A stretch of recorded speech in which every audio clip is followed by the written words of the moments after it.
we have a system that grinds on our kids.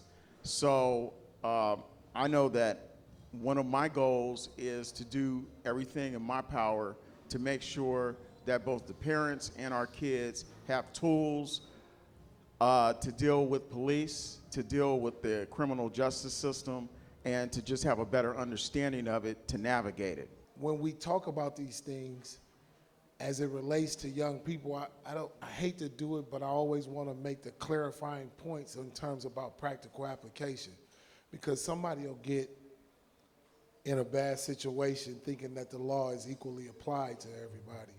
An afraid officer, a biased officer, a rogue officer will kill you.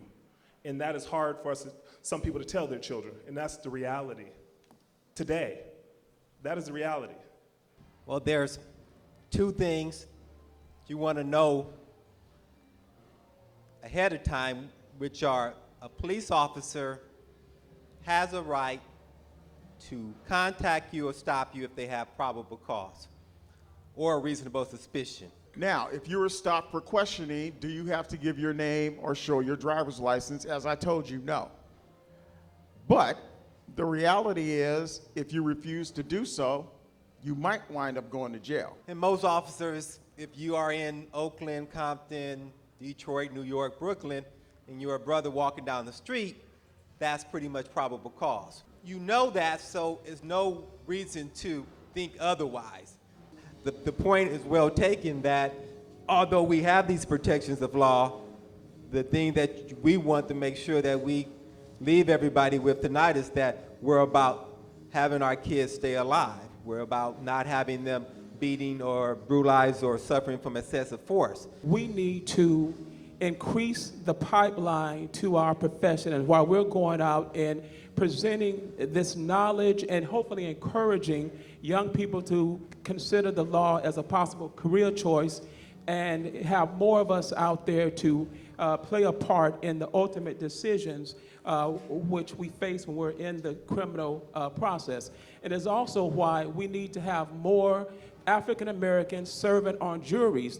Ultimately, the juries make the call a lot of times, and if we're not there, we're leaving the fate of our community to others. When I first started in the district attorney's office, and this is even when Daryl got there, you would put a police officer on the stand, and I'm telling you, no matter what the police officer said, the jury would believe it.